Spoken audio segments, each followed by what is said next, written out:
Estamos en la última sesión, en la sesión número 9 de este primer cursillo que por causa he realizado online sobre migraciones. Y básicamente esta sesión se centra en responder vuestras preguntas. O sea, vosotros vais a estar preguntando y nosotros responderemos. Para agilizar todo, lo que hemos realizado es una presentación PowerPoint donde hemos recogido todas vuestras preguntas que habéis estado haciendo a lo largo del curso y que nos habéis enviado al mail y también a nuestro grupo de Telegram. Y básicamente todos podréis ver la pregunta y alguno de nuestros ponentes será el que responda a la pregunta. Bueno, básicamente a la persona que vaya dirigida. Así que nada, intentaremos ser ágiles con las respuestas y dejar un tiempo al final del todo para que podáis básicamente hacer alguna pregunta si os ha quedado alguna en el tintero. Así que nada, empezamos con las preguntas. La primera pregunta es de Constantín Alesev, lo siento si pronuncio mal el apellido, para Gonzalo Fanjul.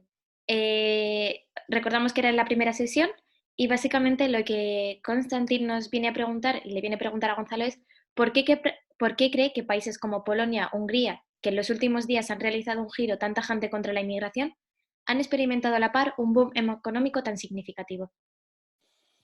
Bueno, pues muchísimas gracias por la pregunta, en primer lugar, y la verdad es que yo creo que en fin, es una buena pregunta. Me gustaría aclarar que cuando uno trata de expresar, digamos, cuando se hace la afirmación de que las migraciones son buenas para los países que las reciben o para los países que están involucrados en ellas, esto no significa que sean buenas para todos los países en todas las circunstancias. Y se pueden producir momentos en los que la inmigración efectivamente suponga una carga o suponga una carga temporal, por ejemplo. Estoy seguro que en Alemania durante los primeros meses e incluso el primer año de acogida de los refugiados en 2014, 2015 y 2016, esto supuso una carga fiscal para los estados y por lo tanto no se puede decir que sean necesariamente buenos para la economía, ¿no?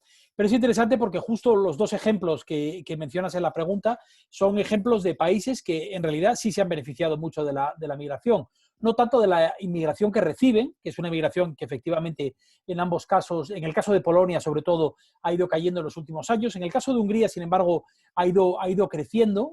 Los datos con respecto a la inmigración, por ejemplo, en el caso de Hungría, lo que nos dicen es que en el año 2010 Hungría recibió algo más de 25.000 inmigrantes en ese año y en el año 2017 prácticamente el triple de eso, cerca de 70.000 inmigrantes. Polonia, sin embargo, es un caso diferente. Polonia ha mantenido tasas de inmigración relativamente bajas, ¿no? Pero lo interesante del asunto es que ambos casos son países que tienen un número considerable de emigrantes, es decir, de polacos y de húngaros que trabajan en países terceros, ¿no?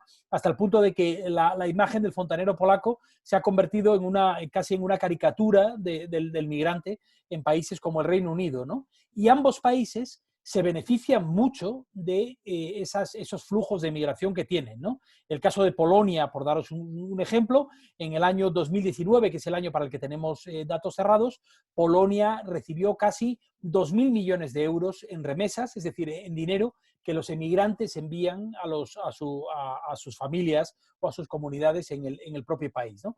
Por lo tanto, Hungría y Polonia, en fin, tendrán efectivamente gobiernos con políticas bastante xenófobas, pero si los demás les aplicasen a ellos el mismo tipo de políticas que ellos aplican a los inmigrantes, perderían muchísimos recursos que son fundamentales y que no solo son recursos económicos, sino que tienen que ver con el conjunto de beneficios económicos asociados a los procesos migratorios, la capacidad de impulsar procesos de innovación, el fortalecimiento de valores democráticos y de las instituciones de los países de origen, el cierre de brechas de desigualdad entre grupos sociales, como por ejemplo entre mujeres y hombres. Es decir, que hay innumerables beneficios asociados a las migraciones que países como Hungría y Polonia demuestran más que lo contrario, ¿no?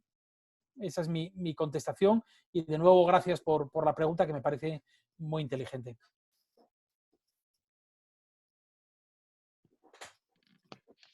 Aline, ¿puedes pasar a la siguiente pregunta? Espera, el micro. Ya puedes hablar. Vale. La siguiente pregunta es también para Gonzalo y la realiza Aire ONG. Y básicamente la pregunta es, los datos que estamos manejando en el curso sobre personas migrantes, ¿hablamos de personas legalizadas o en situación irregular?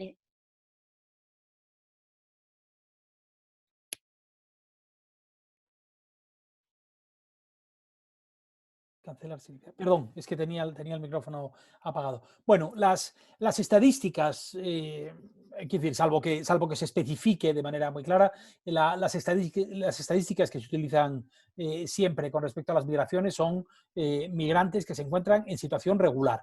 De hecho, cuando hablamos de migrantes sin papeles o migrantes indocumentados, en realidad las estimaciones son muy gruesas.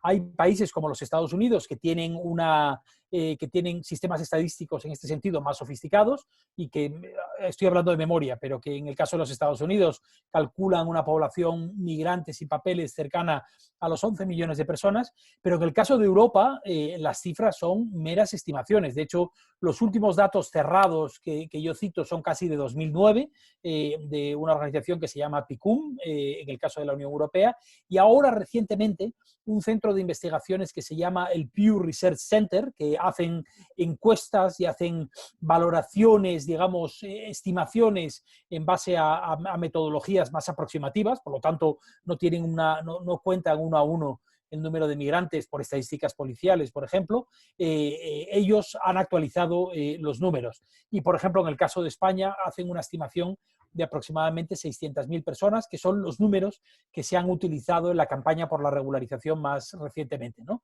Pero, en fin, yo sería bastante cauto con esas cifras porque no son cifras cerradas, ¿no?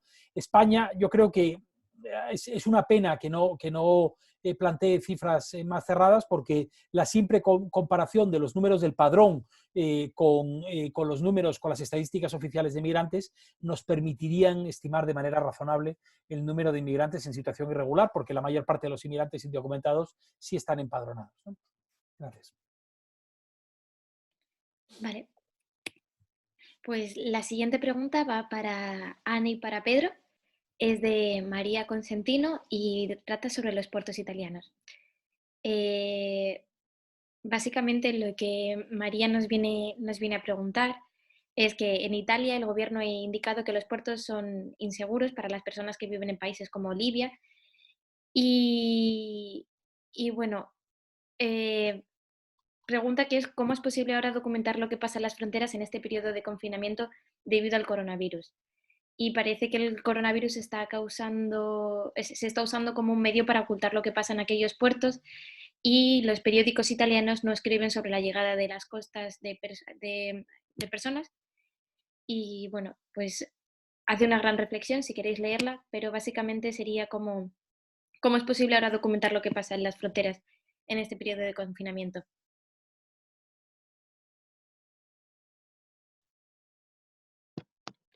Ana o Pedro, si queréis contestar. Me toca a mí, me parece. Sí, bueno, pues a ver, muchas gracias por la pregunta, que vamos, me parece muy interesante, y gracias más por el material que nos aportas para dar esto. Lo que quería, bueno, efectivamente, al final, con crisis o sin crisis, el resultado es el mismo, es decir, se está incumpliendo, en cierta manera, la legislación internacional con el cierre de puertos. Ahora, hay una diferencia fundamental, y es que en el caso de Salvini en el 2018 era un tema ideológico, se consideraba una amenaza para la seguridad nacional, y ahora, bueno, hay el decreto que acaba de la ministra de Interior, Lamorgese, pues al final es lo mismo, ¿no? Pero no nos debemos centrar solo en Italia. Lo grave es que este incumplimiento se está haciendo en otras fronteras. Malta, por ejemplo, que encima, irónicamente, es la sede de la Oficina Europea de Asilo, ha cerrado también los puertos, e incluso está siendo investigada por haber dejado morir a 12 personas al negarles auxilio en el mar. O Austria, que de repente se ha sacado de la chistera que el migrante, encima de las condiciones en las que llega, tiene que aportar un certificado de salud. O Grecia, que ya lo hizo con la bendición de la Unión Europea cuando se abrió la frontera unilateralmente Turquía, pero que de hecho, pues ha estado incumpliendo unilateralmente el convenio de refugiados, ¿no? Según el ACNUR, dice que de los 167 países que han cerrado sus fronteras, 57 no han hecho excepciones para las personas que buscan protección internacional.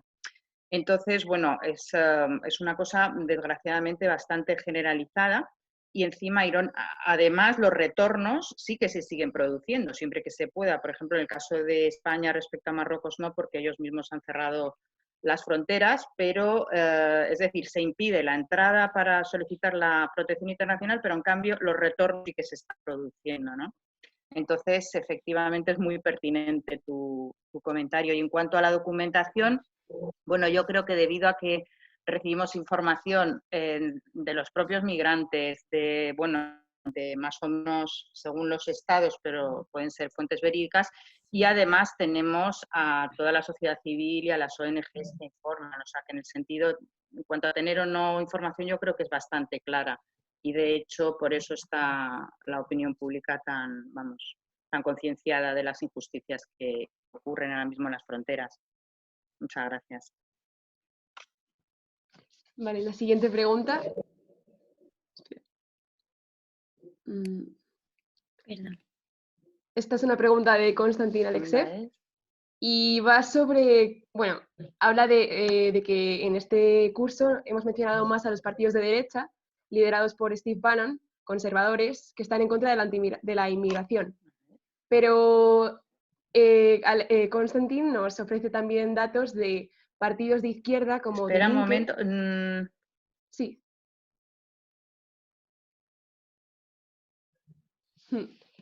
Como partidos de izquierda como Die Linke, que también tienen un discurso xenófobo y anti-inmigración. Y bueno, su pregunta es, ¿por qué creéis que los partidos de izquierda, que tradicionalmente estaban a favor de la inmigración, están empezando a sumarse a la ideología anti-inmigración?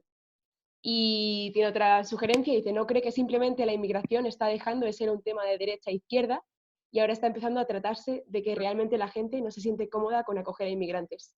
¿Podéis contestarla, Ana o Pedro? Sí, dale, yo lo... ¿Yo hago esta, Pedro? Sí, dale, y luego bueno, yo hago algunos en realidad tienes mucha... Ah, vale. Bueno, Konstantin, muchas gracias porque tienes mucha razón. Ayer lo comentábamos que el tema no afecta solamente a los partidos populistas xenófobos, sino que desgraciadamente han contaminado a otros, ¿no? Como es el caso que apuntas de Die Linke en Alemania o, por ejemplo, el movimiento 5 Estrellas en Italia, que gobernó alegremente con Salvini y aplicó las mismas políticas, ¿no? Sin protestar demasiado. Ahora mismo se acogen ideas antimigratorias por muchos flancos, porque entre otras cosas es muy lucrativa en periodos electorales, ¿no? Atacar a un enemigo exterior es muy fácil demonizarle además y da mucho rédito electoral. En cuanto a generalizar eso a toda la socialdemocracia, que tenemos el caso danés, efectivamente, que que sí que tenía un programa electoral con el que ganó las elecciones con puntos bastante antimigratorios. En general, yo no creo que haya en la socialdemocracia un sentimiento generalizado antimigración, sino que ha sido más bien, yo creo,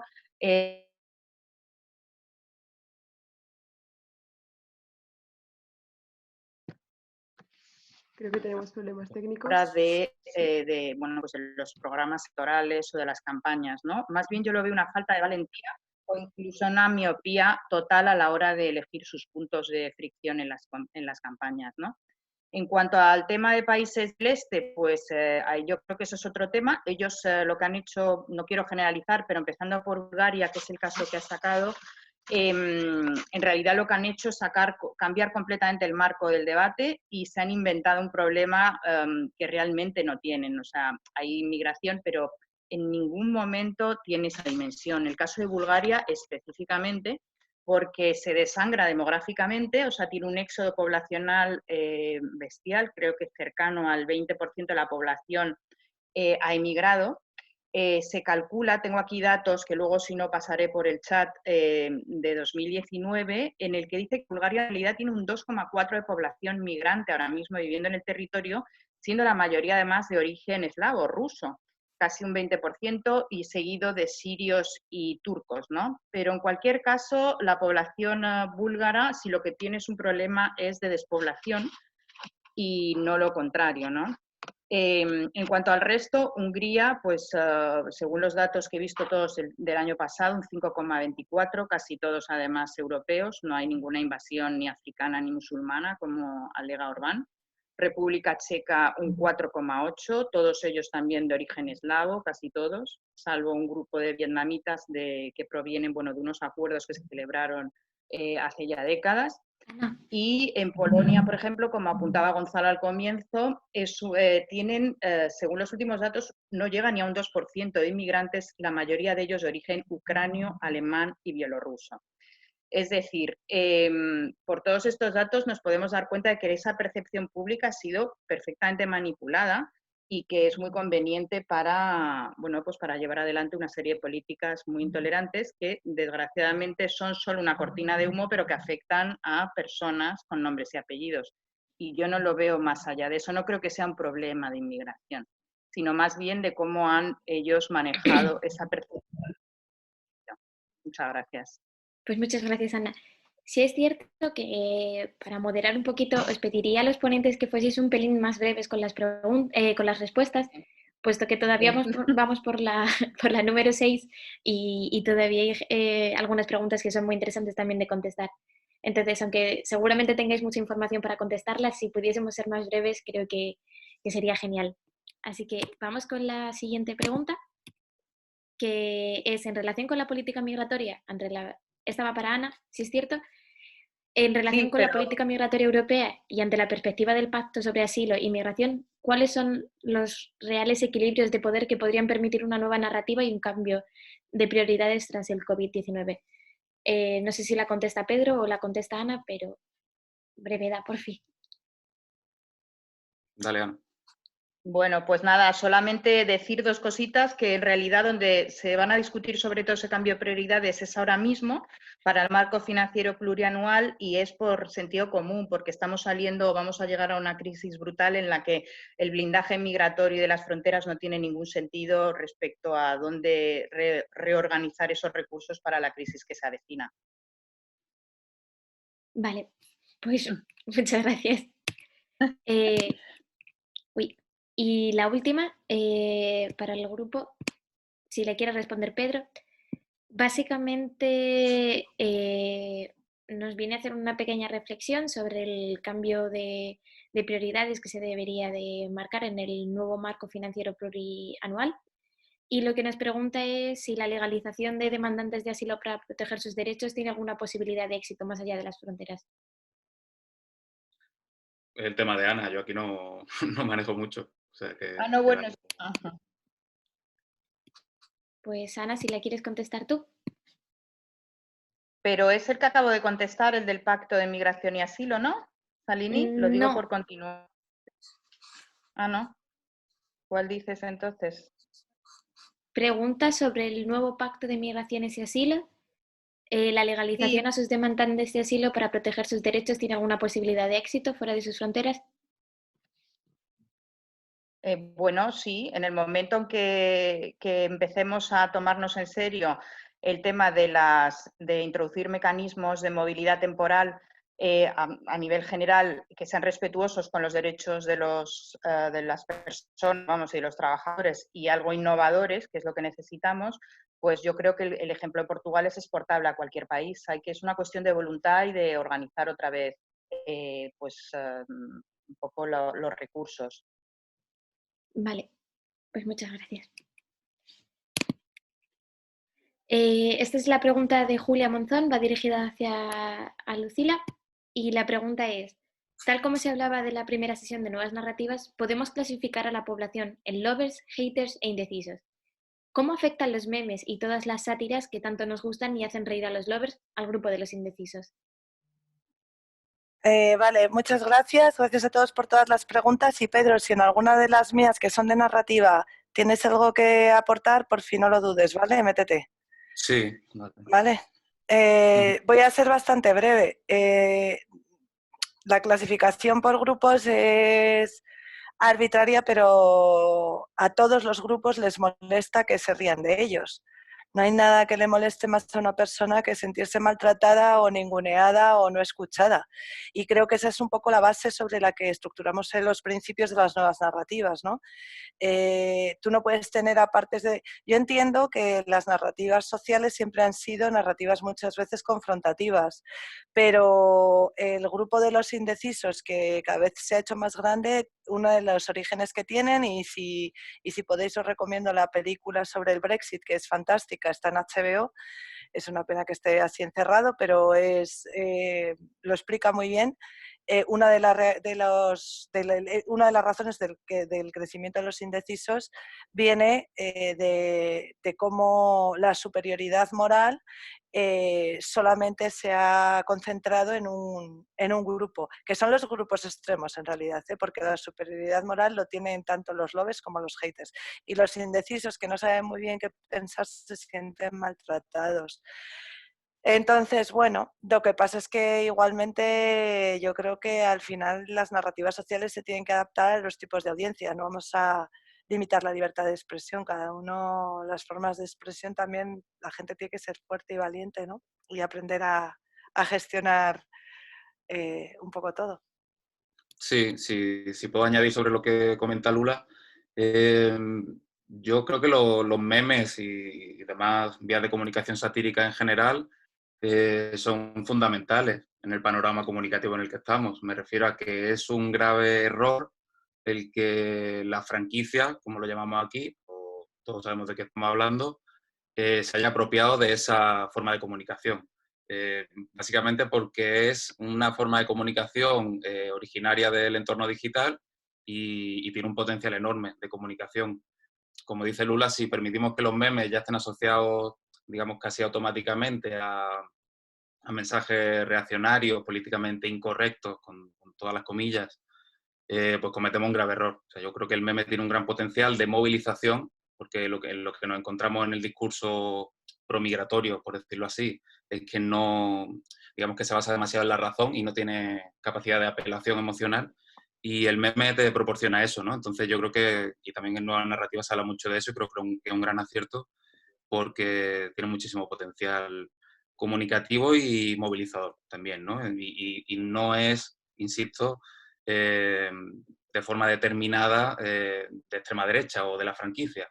Simplemente han sabido utilizar, han sabido ver y han sabido utilizar esa herramienta, pero está abierta a posibilidades, o sea que hay que utilizar. Pues muchas gracias por tanto a Pedro como a Lula por contestarnos. La siguiente pregunta es de Claudia Gallego para Lucila y básicamente nos pregunta que cuál es la mejor manera de compartir por redes sociales información clara y concisa sobre el informe de la franquicia antimigración, pensando que el receptor de esta información está entre las personas indecisas de las que hablábamos en Nuevas Narrativas.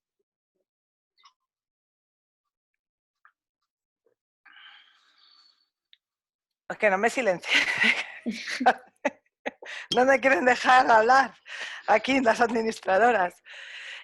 Bueno, esto lo respondo casi como directora por causa, ¿no? Nosotros el informe de franquicia antimigratoria lo hicimos porque para un tipo de audiencia concreta, que es aquella audiencia que estaba estudiando lo que sucedía con los discursos. No es un informe diseñado para audiencias indecisas, por decirlo de algún modo. Está bien que todo el mundo, estaría muy bien que todo el mundo supiese cómo funciona la franquicia antimigratoria, pero es de un nivel elevadísimo. O sea, empiezas a hablar de complot, empiezas a hablar de organización y la gente se asusta cada vez más. ¿Se puede compartir la información? Desde luego, cualquier persona que quiera puede leer el informe y puede ilustrarse, ¿no? Pero una persona que no esté dispuesta a ser permeable con la información que contiene el informe, le va a generar rechazo y no se lo va a creer, no sé cómo explicarlo, ¿no? Yo creo que este informe es muy importante para todas las personas de los sectores que trabajamos en temas migratorios, para saber en qué espacio nos movemos y para saber identificar muy bien al enemigo. Pero con los con los indecisos hay que cambiar el marco, hay que hablar de otras cosas, hay que naturalizar la migración y esa fue la conclusión que nosotros sacamos como organización. Es decir, igual que tampoco le soltaría un rollo sobre políticas migratorias a una persona que no sabe nada de migraciones porque lo voy a turullar. Hay que vender otros conceptos que sean más universales y que nos permitan ir atravesando barreras emocionales que se han ido creando a lo largo de casi 5 años de modelo de fortaleza, ¿no?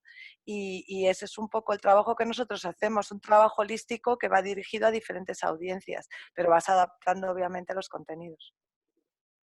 Muchas gracias, Lula. La siguiente pregunta es de Aratena y va dirigida a Lucila Guasalini. La contesta Lula para ir más rápido. Y básicamente lo que nos decía era que con la situación actual del COVID se plantea un nuevo escenario en la narrativa migratoria positiva o negativa. Por eso ella nos pregunta que de cómo podría ser esa forma negativa y si podría ser utilizado este nuevo escenario para el fortalecimiento del discurso antimigratorio y del blindaje de fronteras interiores y exteriores de la Unión Europea.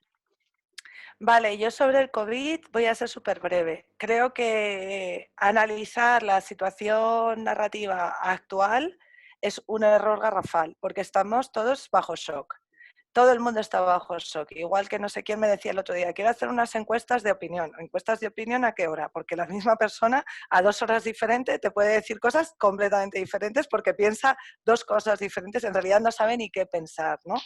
Sí que estamos viendo dentro de todo lo que está sucediendo picos de tensión informativa, estamos viendo que la desinformación ha crecido, pero también ha crecido el consumo de Internet. Es que a mí hacer ahora mismo una valoración a tan corto plazo me parece que solo nos va a llevar a error. Estamos obsesionados con tener información todo el rato, ya, y analizar ya y generar ya.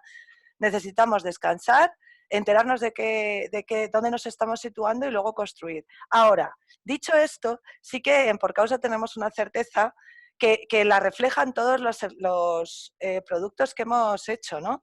Y es que hay líneas universales que ayudan a generar futuros mejores.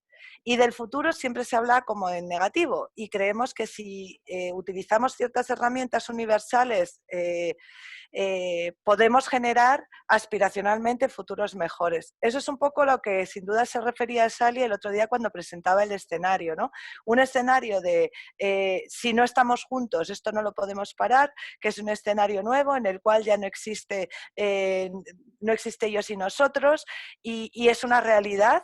Es decir, la desgracia te une y eso pasó ya en las crisis precedentes y en el 2008 pasó y fue muy fuerte, catalizó muy fuerte en el 2011 y podemos a lo mejor trabajar en esos conceptos que en el 2011 funcionaron, que de hecho Pedro los mencionaba con los memes, ¿no? Para generar una conciencia ciudadana colectiva que nos lleve hasta un espacio que sea mejor.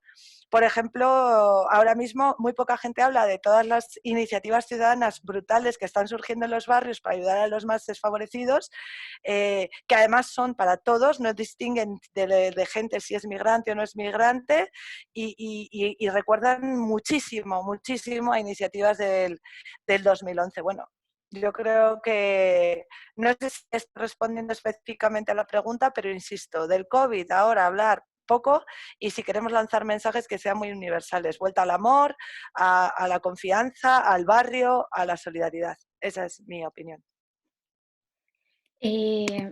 Aviso que son las 7:30, pero vamos a alargar un pelín más para poder contestar a todas vuestras preguntas y bueno, ya sabéis, brevedad es lo que pedimos. Sí, me he alargado mucho antes, ¿no?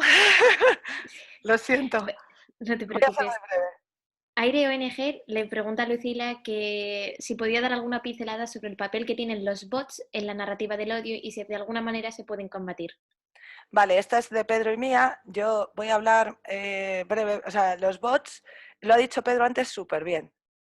Ni los bots ni los memes, o sea, sí y no. Realmente al final los discursos de odio lo que tienen es que son simplistas y simplifican mogollón la realidad y nosotros los que no tenemos ese tipo de discurso intentamos siempre presentar lo complejo que es todo y los matices que tiene todo. Entonces, y además somos súper exigentes porque queremos en una idea meter 27. Queremos que una única línea nos asegure 27 resultados, ¿no? Por todas las razones que estimamos que son oportunas. Y eso, claro, al final el que recibe la información se pierde, ¿no? Y yo creo que bueno, los bots, bueno, lo que es la fuerza de las redes las hemos usado primero los lovers en el año 2011, sigo insistiendo, y nos fue muy bien, y fuimos brutales. Entonces, ¿en qué momento hemos perdido esa capacidad, ¿no?, de simplificar y de unirnos? Sí, Pedro. hombre, perdón, te he cortado. Sí. No, dale, yo ya he acabado. Sí, o sea, que estoy de acuerdo ahí, pero que no es solo que hayamos perdido una capacidad, sino que ha cambiado el escenario en el que estábamos haciendo eso. Quiero decir que las propias redes sobre las que Sí, funcionábamos también. han ido evolucionando a peor, en el sentido de que han seguido fomentando dinámicas de polarización del debate y permitiendo que funcionen bots a diestro y siniestro, ¿no? Y sin ningún control. Igual que con los memes, en ese sentido, los bots bueno, son, digamos, neutrales, con muchas comillas también. Pueden funcionar para muchísimas cosas, ¿no?, en Internet. ¿Qué pasa? Que ahí hay una inyección económica también, de lo cual hablamos en el informe, y hay, ya digo, mucho dinero y mucho dejar hacer por parte de los dueños de las plataformas tecnológicas, porque es un negocio rentable para ellos, básicamente, ¿no? Entonces, mientras sigamos en esas plataformas, también el campo de juego está muy limitado. Entonces, pasaría un poco por ahí también, ¿no? Por buscar también plataformas tecnológicas para comunicarnos que no sean estrictamente comerciales. También añado que este es un debate que en el año 2011 también salió, por cierto, porque yo la primera vez que oí hablar de crear webs alternativas en la Deep Web fue en ese momento. Sí, o sea que volvemos un poco para atrás. A ver si lo hacemos mejor esta vez. Ahí está la cosa. Vale, Sally. Vale, esta es una pregunta de Cristina Chacón que en realidad nos hace 3 reflexiones y lo que nos viene a explicar es que se le ha quedado un regusto un tanto agrio después de haber estado reflexionando y bueno, dice que le da la sensación de que de alguna forma, con todo el material que le hemos expuesto, considera que estamos mostrando, o sea, estamos volviendo a entrar en una narrativa del odio y la anti-inmigración que no le gusta y que quizá al estar tan distante con toda esta situación y vivir en otro ámbito del voluntario y de la cooperación, pues se le queda ahí esa felicidad del ignorante. Pero nos pregunta cómo no entrar al comunicar todo esto en esa narrativa que puede potenciar la anti-inmigración.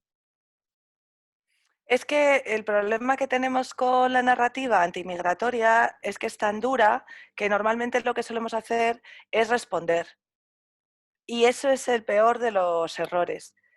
Y está diseñada para que sea así. Entonces lo que nosotros tenemos que hacer es generar nuestros propios escenarios narrativos.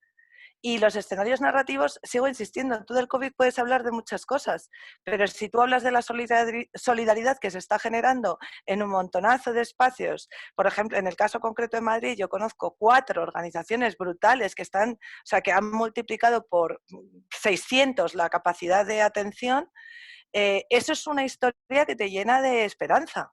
Claro, si luego tú hablas de cosas negativas, es decir, al final tu marco es el que te hace, que lo explicaba Salini el otro día en su sesión muy bien, es el que te hace entrar en la historia. Y nosotros tenemos que esforzarnos en poner el marco para que la gente entre en la historia. Y esa historia es muy amplia y es muy compleja y incluye muchas cosas, incluye todo el trabajo que nosotros hacemos por causa. Y no es necesario que todo el mundo consuma toda la información que tenemos, ni es necesario tener la razón o ser reconocido como que tienes la razón en todos los ámbitos de tu debate. Que eso también es una cosa un poco de humildad, porque es que es una manía la que tenemos de tener que tener la razón en todo y eso nos genera mucho dolor. Entonces, sí que creo que cada uno tiene que encontrar ese punto en el cual diga no es no, es decir, esto no te lo voy a permitir, y ser tajante, y eso es cuando tú tienes un hater que te dice una barbaridad, pues a lo mejor te tienes que cerrar en banda y decir, mira, contigo no voy a hablar porque es que no estoy de acuerdo. O sea, yo no creo que... Hay cosas que no me parecen aceptables, pero sí que creo que podemos contar las migraciones y los derechos de muchísimas formas sin tener que ser tan agresivos ni tan prepotentes a la hora de expresarlo. Y hay que aprender a hacerlo, porque como ha dicho Pedro, el paradigma ha cambiado, no solo para las redes, sino incluso, como explicamos en la sesión de narrativas, para todo. Pues muchas gracias, Lula. Vamos con la penúltima pregunta y también va dirigida para Lula y es, aparte de nuestros materiales, Lucía Larios nos pregunta que como periodista, ¿cómo me puedo formar para trabajar en una ONG para crear nuevas narrativas? Pues esa pregunta se la voy a responder a Lucía Larios personalmente por email, Vale. porque es un poco larga. Vale. Y ya vamos con la última pregunta, que no está dentro de la presentación, porque hemos cometido un pequeño fallo y nos la hemos saltado, pero Pedro ha estado muy atento y nos la acaba de mandar. Es de Ángel Fernando Manzano y es en relación con la franquicia antimigración y su paulatina consolidación en las instituciones políticas. La pregunta es, teniendo en cuenta vuestra experiencia y conocimiento de sus características, ¿cuál sería la mejor manera de contrarrestar su avance desde el punto de vista político? Sí, creo que ya lo hemos hablado, ¿no?, en estas últimas respuestas de Lula, ¿no?, y en Nuevas Narrativas está muy bien explicado. Y yo creo que, bueno, resumiendo mucho, y voy a coger una cita además que me he acordado hace un momento, que es cómo entendemos eso de lo político, ¿no? Y hay un filósofo que se llama Jacques Rancière, francés, que se pregunta, ¿no?, ¿guerra o política? Y voy a medio leer, y con esto respondo porque creo que está bien explicado y te lo va a decir mejor que yo. Dice que la política no tiene nada que ver con la política de los políticos. Intrigas palaciegas, negociaciones de despachos, competencia entre partidos por el poder. La política es una forma de acción y de subjetivación colectiva que construye un mundo común en el que se incluye también el enemigo. La acción política crea identidades no identitarias. Un nosotros abierto e incluyente que reconoce y habla de igual a igual con el adversario. La guerra, por el contrario, tiene como protagonista fundamental a las formaciones identitarias cerradas y agresivas, ya sean étnicas, religiosas o ideológicas, que niegan y excluyen al otro del mundo compartido. Entre el otro y yo, nada en común. Bueno, pues se trata de hacer esa primera política, porque lo demás es guerra, ¿no? O sea, el otro planteamiento es una guerra, ya sea informativa o de otro modo, ¿no? Entonces va un poco por ahí, lo ha dicho Lula. Solidaridad a nivel de barrio, acción colectiva concreta, lazos comunitarios, en fin, ahí está la clave, ¿no? Más allá de eso, el discurso no es operativo. Y si no es operativo, al final la polarización acaba llevando a un escenario en el que no vamos a ganar nada. Vale. Pues con esto ya hemos terminado la ronda de preguntas. Lula, ¿quieres cerrar tú nuestro primer cursillo de migraciones online?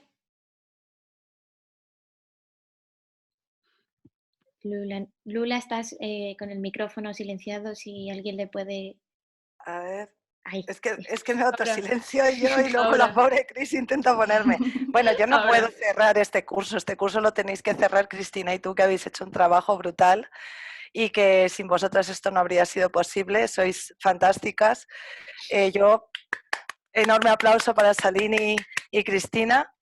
Entonces me gustaría que lo cerraseis vosotras. Sí que antes de acabar me gustaría agradecer brutalmente a toda la gente que ha participado, porque para nosotros ha sido un revulsivo, nos ha hecho pensar, nos ha hecho valorar nuestro trabajo, que a veces nos da la sensación de que se nos olvida todo lo que hacemos y lo hemos aflorado, y además nos ha hecho sentir que ese trabajo es útil y de verdad que lo agradezco. Y hay un mogollón de gente que ha hecho pequeñas donaciones que nos van a servir muchísimo, porque vamos a empezar a trabajar ahora en todo el tema de regularización, que creemos que es una de las prioridades que tiene que haber en este país ahora. El seguir en la vía que han empezado muchos países de poner a todo el mundo al mismo nivel, principalmente porque nuestra Constitución así lo recoge, ¿no? Y porque los derechos tienen que ser de todas y de todos, pero también por razones económicas y sanitarias. Así que con todo este apoyo que nos vais dando, pues a lo mejor conseguimos poder atacar a este tema que creemos que es prioritario. Y nada, recordaros que hay otro curso la semana que viene para aquellos que os haya sabido a poco, y admiración profunda y total. Ha sido un pedazo de gente, unas preguntas alucinantes y unas participaciones brutales. Yo he estado de Miranda en todos los grupos, en el Telegram y tal, y daba gusto, de verdad. Gracias a todos. Y dejo a Sally y a Cristina con un profundo aplauso y un agradecimiento, chicas, valéis un potosí. Y gracias a Pedro, a Ana y a Gonzalo por haber participado. Sí. Yo me uno a Lula agradeciendo toda la participación y los comentarios de amor que nos habéis enviado. Muchas gracias por todas las reflexiones que nos habéis enviado por email, por Telegram. Y creo que el grupo de Telegram queda como un reflejo de toda la sinergia de fuerzas desde trabajadores sociales, periodistas, investigadores que están trabajando ahora en torno a las migraciones, y creo que sería interesante mantener todas esas relaciones para proyectos en común y todo lo que pueda surgir. Así que, bueno, un último aviso, mañana mandaremos los vídeos de esta semana, mandaremos también todos los PowerPoints que se han ido utilizando y los recursos, y nada, una pequeña encuesta para que nos digáis dónde podemos mejorar y qué os había gustado o qué os ha interesado más. Y nada, Sally, si quieres decir algo, pero muchas gracias. Yo voy a ser súper breve porque al final nos estamos alargando mucho. Y nada, que muchísimas gracias a todas aquellas personas que han decidido confiar en nosotros y hacer que pues, una persona como yo, tan joven, siga creyendo en proyectos tan bonitos como es la Fundación. También se lo quiero agradecer muchísimo al equipo con el que trabajo todos los días y hacen posible estos proyectos. Y bueno, muchísimas gracias a todos y espero veros en el siguiente curso o en las siguientes sesiones que generemos, que es un encanto tener una comunidad así y trabajar para generar cosas con vosotros. Así que nada, un beso para todos y que me habéis hecho muy feliz. Hasta luego. Chao.